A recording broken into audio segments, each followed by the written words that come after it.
샬롬, 유 선생의 구속사 천국열차, 유도순 목사님의 신구약 성경 파노라마를 낭독하는 시간입니다. 지금은 누가복음 파노라마 8장입니다.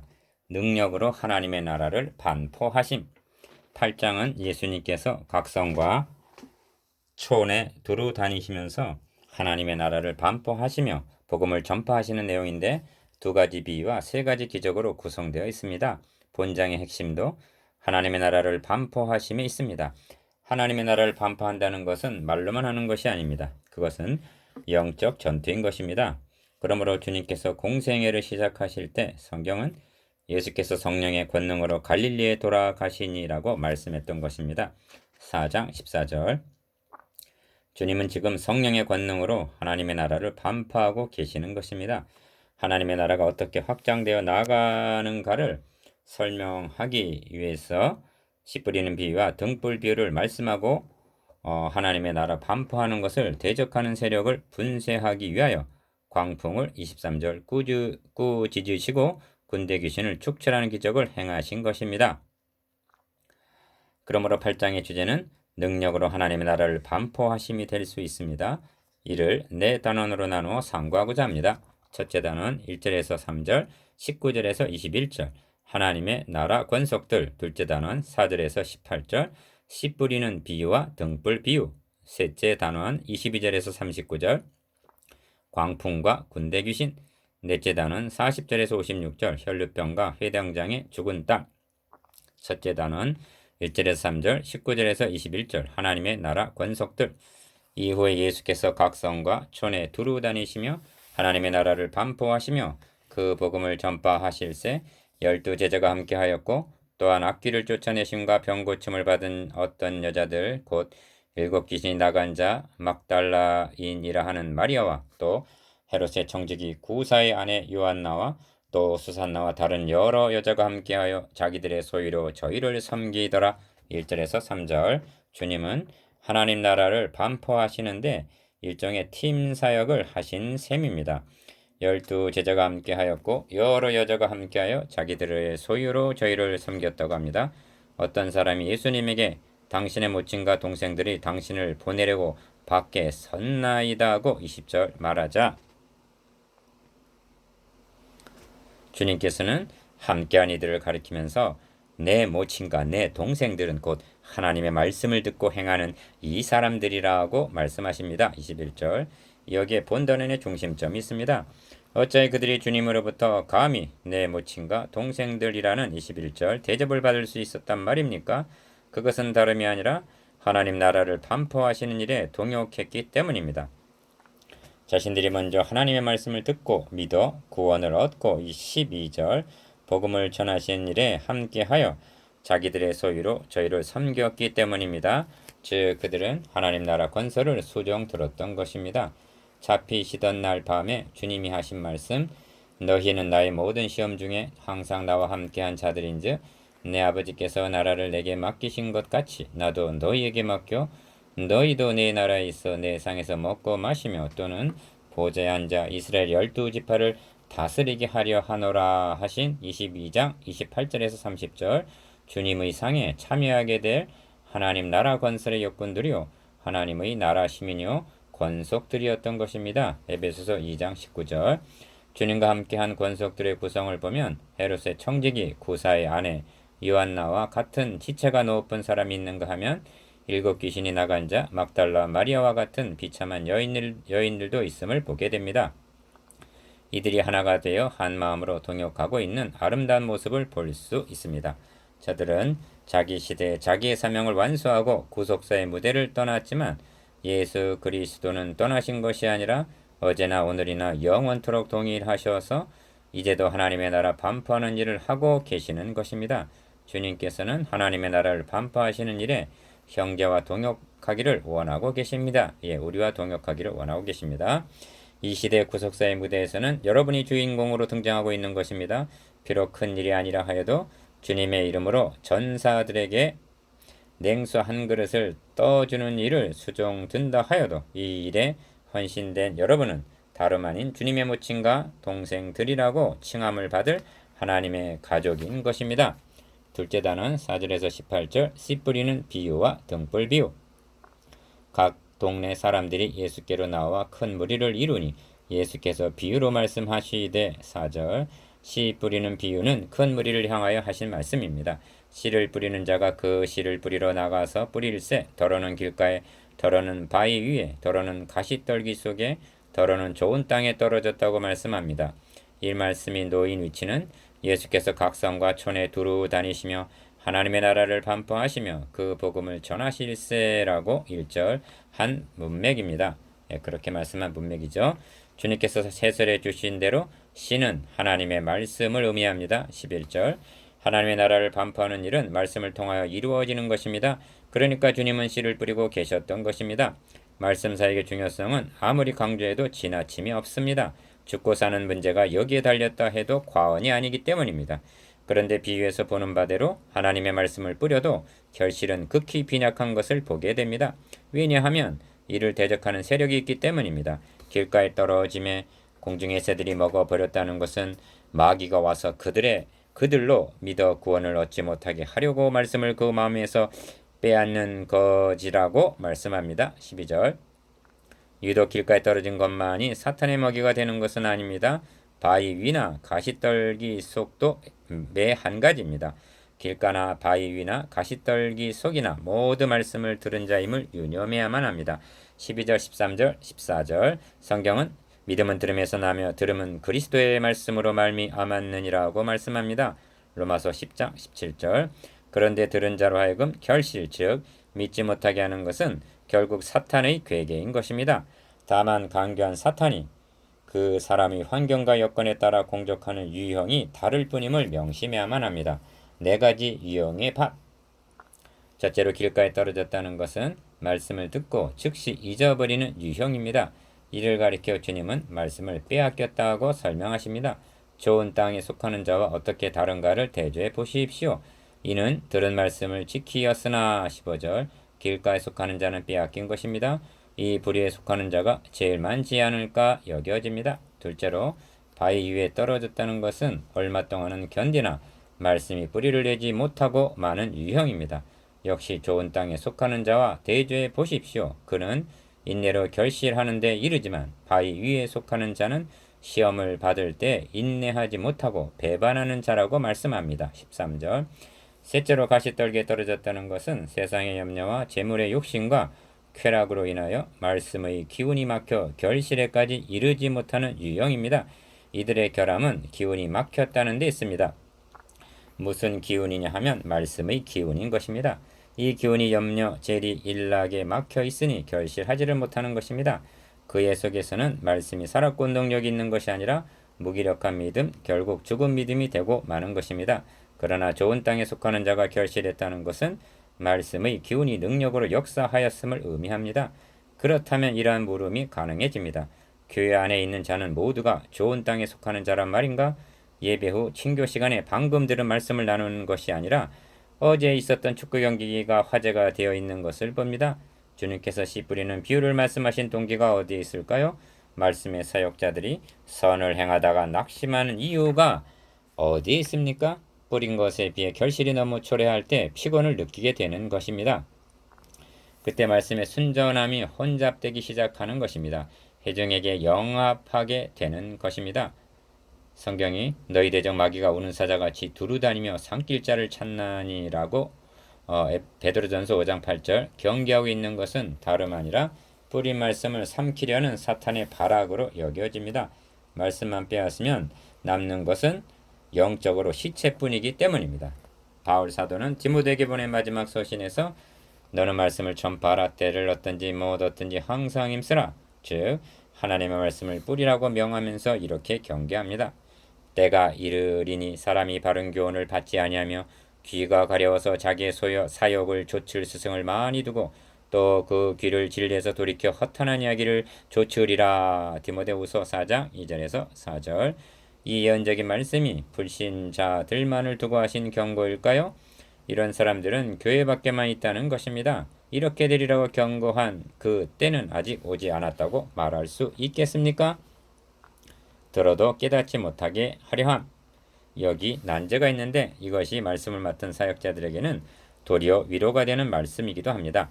하나님 나라의 비밀을 아는 것이 너희에게는 허락되었으나 다른 사람에게는 비유로 하나니 이는 저희로 보아도 듣지 못하고 들어도 깨닫지 못하게 하려 함이니라고 하신 10절 말씀의 의도가 무엇이냐는 문제입니다. 마치 하나님께서 보지 못하고 깨닫지 못하도록 하시는 양 말씀하고 있기 때문입니다. 이 말씀은 큰 무리를 향해서가 아니라 비유의 뜻을 묻는 제자들에게 하신 말씀임을 유념해야만 합니다. 이는 이사야서의 인용인데 주님은 씨 뿌리는 자의 비유 다음에 이 말씀을 하셨고 이사야서에서는 하나님께서 내가 누구를 보내며 누가 우리를 위하여 갈꼬라고 하시자 내가 여기 있나이다 나를 보내소서라고 응답했을 때 이사야 선지자를 보내면서 하신 말씀입니다. 이사야 6장 8절에서 9절. 그러므로 이 말씀은 하나님의 말씀을 전파하러 나가는 자에게 주신 것입니다. 하나님께서는 보내심을 받은 자들이 나가서 전할지라도 사람들이 듣지 않을 것을 아셨던 것입니다. 그러므로 이렇게 말씀하심은 주의 종들로 하여금 낙심치 않게 하시려는 배려로 여겨집니다.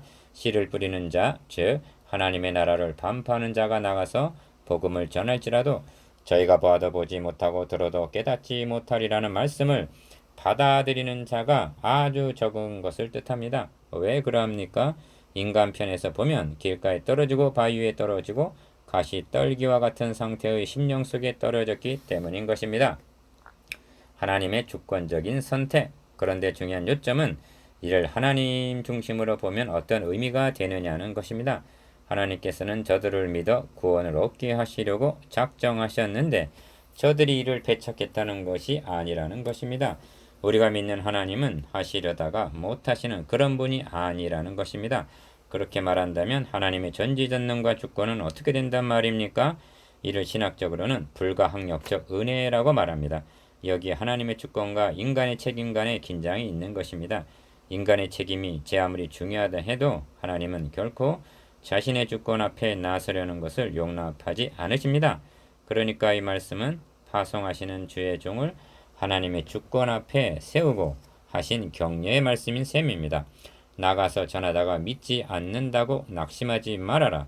주의 종들이 하나님의 주권 앞에 서 있을 때에만 두려워하거나 낙심하지 않게 되는 것입니다.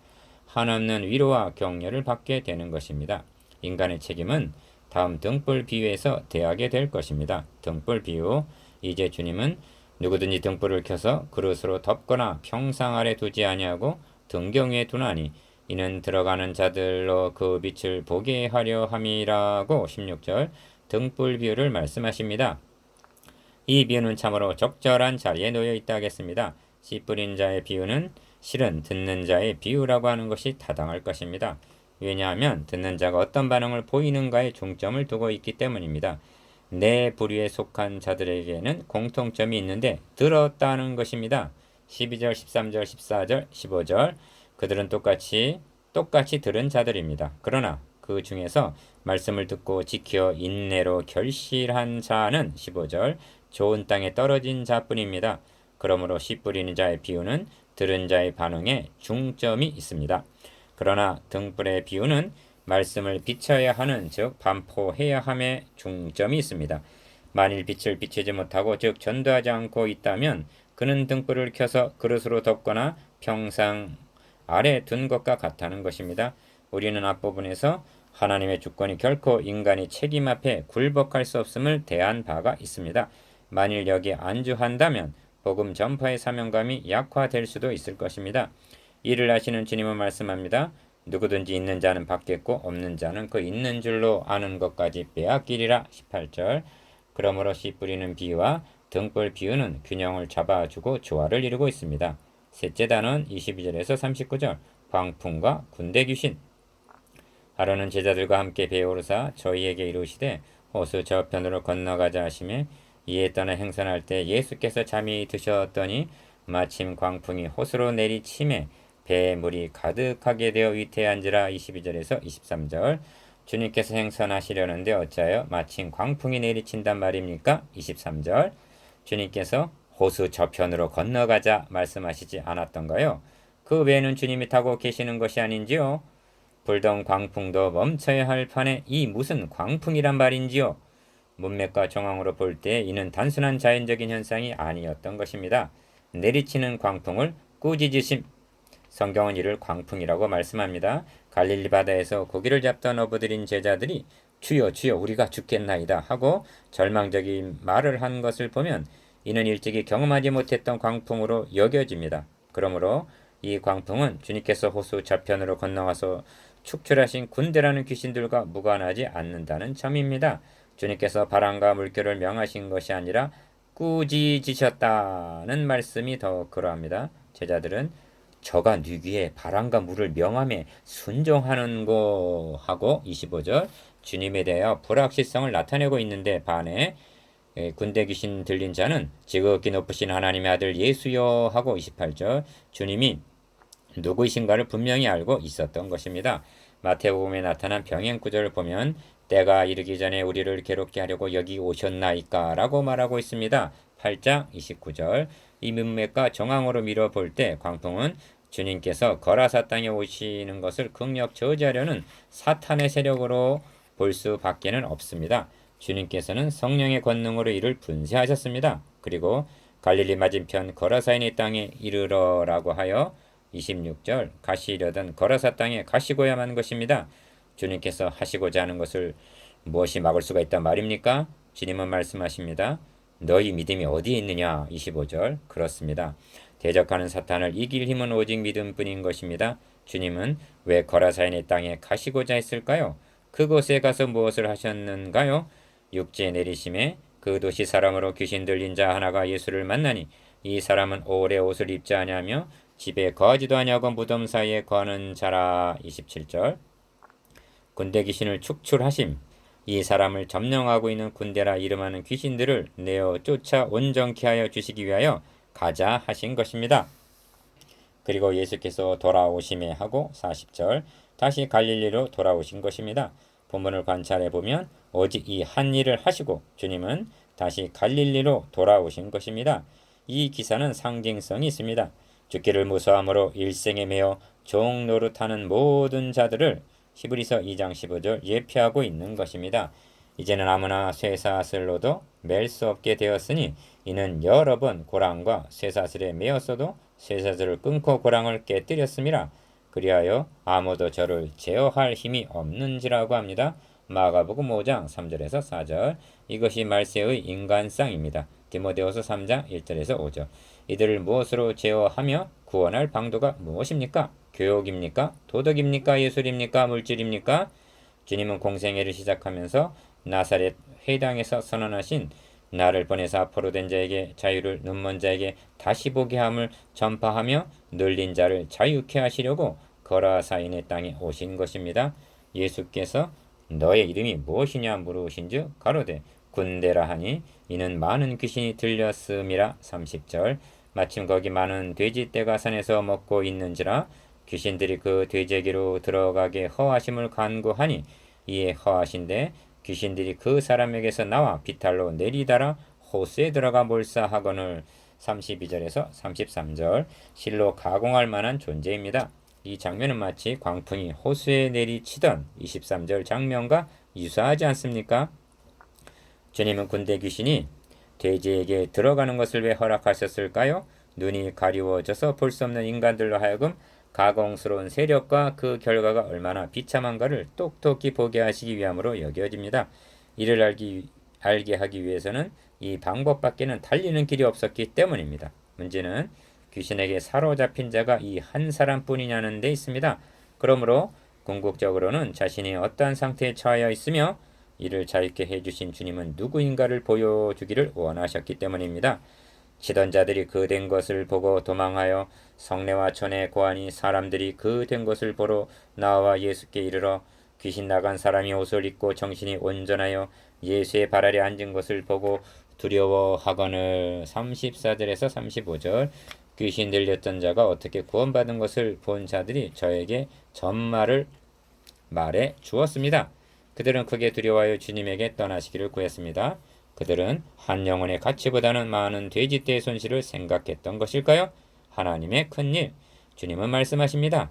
집으로 돌아가 하나님이 너에게 어떻게 큰일 행하신 것을 일일이 고하라 하시니 저가 가서 예수께서 자기에게 어떻게 큰일 하신 것을 온 성내에 전파하니라. 39절. 주님은 이를 가리켜 하나님의 큰일이라고 말씀하십니다. 귀신에게 사로잡혔던 자가 치료함을 얻은 것은 하나님의 큰일임에 분명합니다. 그러나 주님께서 온 성내에 전파라 하신 소식은 여기에 국한해서 하신 말씀은 아닐 것입니다. 내가 만일 하나님의 손을 힘입어 귀신을 쫓아내는 것이면 하나님의 나라가 이미 너희에게 임하였느니라는 말씀에서 11장 20절 하나님의 나라가 임했다는 것이 일일이 고해야 할 하나님의 큰일이었던 것입니다. 구원 얻은 한 사람을 통하여 하나님의 큰일이 온 성내에 전파되게 이른 것, 이것이 하나님의 나라 확장의 원리입니다. 뒤에 가서 살펴보게 될 것입니다만 여기서 잠깐 언급하는 것이 도움이 될 것입니다. 주님은 영적인 싸움을 강한 자가 무장을 하고 자기 집을 지킬 때에는 그 소유가 안전하되 더 강한 자가 와서 저를 이길 때에는 저의 믿던 무장을 빼앗고 저의 재물을 나누느니라고 설명하십니다. 11장 21절에서 22절. 그렇습니다. 마귀는 강한 자입니다. 거기다가 무장을 하고 있습니다. 마귀의 집이란 공동 묘지나 돼지 속이 아닙니다. 인간의 마음입니다. 사탄은 인간을 사로잡고 바다로 가는 것이 아닙니다. 영원한 멸망으로 이끌고 가는 것입니다. 이를 구원하기 위해서 주님은 더 강한 자로 오신 것입니다. 누군가는 말했습니다. 이 지구상에 나 한 사람이 있었다 해도 하나님께서는 나 하나를 구원하기 위하여 자기 아들을 보내주셨을 거라고. 그렇습니다. 아멘. 주님은 이 한 사람을 구원하기 위하여 호수 저편으로 건너가자 말씀하셨던 것입니다. 몰아치는 광풍을 제어하시면서 말입니다. 이 사건을 통하여 우리는 많은 것을 생각하게 됩니다. 첫째는 거라사 땅에 군대 귀신 들렸던 자가 바로 나 자신이라는 깨달음입니다. 성경은 말씀합니다. 너희의 허물과 죄로 죽었던 너희를 살리셨도다. 그때 너희가 그 가운데서 행하여 이 세상 풍속을 쫓고 공중의 권세 잡은 자를 따랐으니. 에베소서 2장 1절에서 2절. 둘째는 하나님이 너에게 어떻게 큰일 행하신 것을 일일이 고하라 하심이 바로 나에게 하시는 말씀이라는 깨달음입니다. 넷째 단은 40절에서 56절. 혈루병과 회당장의 죽은 딸. 예수께서 돌아오심에 무리가 환영하니 이는 다 기다렸음이로라. 40절. 거라사 땅에서 돌아오신 주님 앞에 이제는 또 어떠한 일이 기다리고 있습니까? 이에 회당장인 야이로라 하는 사람이 와서 예수의 발 아래 엎드려 자기 집에 오시기를 간구하니 이는 자기에게 12살 먹은 외딸이 있어 죽어가미러라. 41절에서 42절. 이와 같이 주님 앞에는 죽음이라는 문제가 기다리고 있었습니다. 사망의 세력을 잡은 자는 곧 마귀요. 히브리서 2장 14절.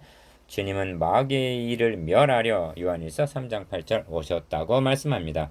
야이로의 딸의 기사와 혈류증 여인의 기사를 함께 다루는 것은 이것이 관련이 있기 때문입니다. 예수께서 가실 때 42절 하반절 주님은 야이로의 집을 향하여 가셨습니다. 가셨다는 이 점이 중요합니다. 주님은 7장의 백부장에게 하심같이 가시지 않고 말씀만으로도 가능했습니다. 그러나 주님은 앉아서 말씀만 하신 것이 아니라 어디든 친히 가셨습니다. 왜냐하면 이는 가난한 자에게 복음을 전하게 하시려고 내게 기름을 부으시고 나를 보내사라고 했듯이 4장 18절 보내심을 받았기 때문입니다. 우리는 셋째 단원에서 호수 저편으로 건너가자 하시고 22절 광풍을 무릅쓰고 가시는 주님을 대한 바가 있습니다. 그 주님께서는 승천하시기 전에 아버지께서 나를 보내신 것 같이 나도 너희를 보내노라고 말씀하십니다. 요한복음 20장 21절 제자된 우리도 보내시는 곳으로 어디든 가야만 하는 것입니다. 주님은 군대 귀신 잡힌 자에게도 가셨고 야이로의 집에도 가셨습니다. 가시는 도중에 혈류증 앓는 여인을 만난 사건은 광풍이 군대 귀신과 연관이 있듯이 야이로의 딸과 연관이 있는 것을 보게 됩니다. 혈류증 여인으로 인하여 얼마나 지체하게 되었을까요? 당신의 딸이 죽었나이다. 선생을 더 괴롭게 마소서 하는 49절 기별이 온 것입니다. 죽어가는 것이 아니라 죽었다면 상황은 끝난 것이 아닙니다. 주님은 내가 너무 지체했구나 하고 말씀하셨습니까? 아닙니다. 첫 말씀이 두려워 말라 였습니다. 딸이 죽었다는 말을 들은 야이로는 두려움에 사로잡혔던 것입니다. 사탄의 세력은 인간들에게 두려움을 가져다 줍니다. 광풍이 내리쳤을 때 제자들의 당황해하는 모습을 보십시오. 갈릴리 바다에서 잔뼈가 굵은 어부 출신 제자들까지도 두려움에 떨었던 것입니다. 광풍을 꾸짖어서 물리치셨던 주님은 엄습해오는 두려움의 세력을 내어 쫓으셨습니다. 두려워 말고 그리고 믿기만 하라. 그리하면 딸이 구원을 얻으리라고 하십니다. 50절. 이미 딸은 죽은 것이 아닌지요? 그런데 믿기만 하면 구원을 얻을 수가 있다니 과연 해당장 야이로는 믿음을 나타낼 수가 있을까요? 왜 손댄 자를 찾으셨는가? 해당장 야이로는 주님께서 내게 손을 댄 자가 누구냐 하고 45절 자신에게 손을 댄 자를 찾으실 때 그 현장에 있었습니다. 베드로가 주여 무리가 옹이하여 미나이다라고 믿음 없는 말을 하였을 때 내게 손댄 자가 있도다. 이는 내게서 능력이 나간 줄 알미로다 하고 말씀하심을 들었을 것입니다. 그리고 여자가 스스로 숨기지 못할 줄을 알고 떨며 나와 엎드려 그 손댄 영과 곧 나은 것을 모든 사람 앞에서 고하는 것을 들었을 것입니다. 그리고 딸아 너의 믿음이 너를 구원하였으니 평안히 가라 하시니 47절에서 48절 평안히 가는 것도 보았을 것입니다. 그리고 아직 말씀하실 때 49절 상반절 회당장의 딸이 죽었다는 정갈이 온 것입니다. 그렇다면 주님은 그냥 걸음을 재촉하시지 않고 왜 손댄 여인을 찾으셨을까요? 자랑하시기 위해서 했을까요? 혈류증 여인의 사건은 광풍이 걸어서 땅으로 가시려는 주님을 저지하려 함과 같이 주님으로 하여금 야이로의 집에 가심을 더디게 하는 계기로 작용하고 있습니다. 그러나 주님은 이를 선용하셔서 야이로에게 믿음을 심어주시기 위하여 손댄 자를 찾아 드러내셨던 것입니다. 야이로는 절망하고 주저앉을 현장에서 혈류증 여인에게 하신 딸아 너의 믿음이 너를 구원하였으니와 꼭 같은 말씀을 들을 수 있었습니다. 믿기만 하라. 그리하면 딸이 구원을 얻으리라. 48절 50절 그것은 구원이라는 기쁜 소식이었습니다. 그리고 이 구원은 오직 믿음을 통해서만 받을 수가 있음을 말씀하십니다. 혈류증 여인의 사건은 야이로에게 믿음을 심어주는 표징으로 등장합니다. 군대 귀신이 들린 자와 혈류증 여인과 죽은 야이로의 딸 사이에는 한 가지 공통점이 있습니다. 그것은 분리입니다. 군대 귀신 들린 자는 집에 거하지도 아니하고 무덤 사이에 거하는 자였으며 27절 혈류증은 사람들과 가까이 하는 것이 금지되어 있었으며 죽음은 영과 몸의 분리입니다. 이들이 한결같이 복음에 의하여 회복된 것입니다. 군대 귀신 들린 자는 집으로 돌아가라는 39절 말씀을 들었습니다. 혈루병 여인에게는 평안히 가라 하십니다. 48절 죽은 야이로의 딸은 예수께서 아이의 손을 잡고 불러가라 하사대 아이야 일어나라 하시니 그 영이 돌아와 아이가 곧 일어나거늘 예수께서 먹을 것을 주라 하십니다. 사탄은 분리시키나 하나님은 회복시켜 주셨습니다. 모든 사람이 아이를 위하여 울며 통곡하는 현장에 주님이 가시자 주께서 나의 슬픔을 변하여 춤이 되게 하시며 나의 베옷을 벗기고 기쁨으로 띄우셨나이다는 시편 30편 11절 말씀과 같이 바뀐 것입니다. 하나님의 나라가 임한 것입니다. 사탄은 이를 저지하려 하였던 것입니다. 혈류증에서 나음을 얻은 여인이 주님 앞에 나와 엎드려 나은 것을 구했습니다. 야이로는 예수님의 발 아래에 엎드려 41절 간구했습니다. 그들이 돌아가서는 어떤 삶을 살았을까요? 말씀을 듣고 지켜 인내로 결실하는 자가 15절 되었을 것입니다. 그리고 제자된 우리는 이 복음을 등불을 켜서 등경에 둠과 같이 16절 비추어야 마땅하지 않겠습니까?